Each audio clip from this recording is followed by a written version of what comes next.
जे उत्कल कहले कटक पुरी बालेश्वर उत्कल कौशल कलिंग मिसिक ओडिशा प्रदेश गठन होती केवल उत्कल जयगान गायब आौशल कलिंगर कौन जयगान हम गोटे मानसिकता आमको तुम शोषण करुच आमर अर्थ आमर खଣି आमर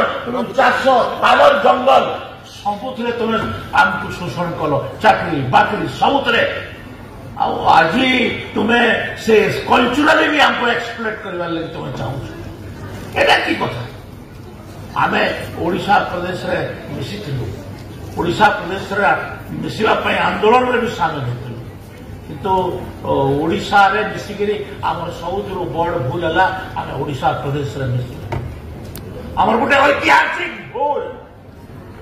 आ ऐतिहासिक भूल को आम बारंबार कहूँ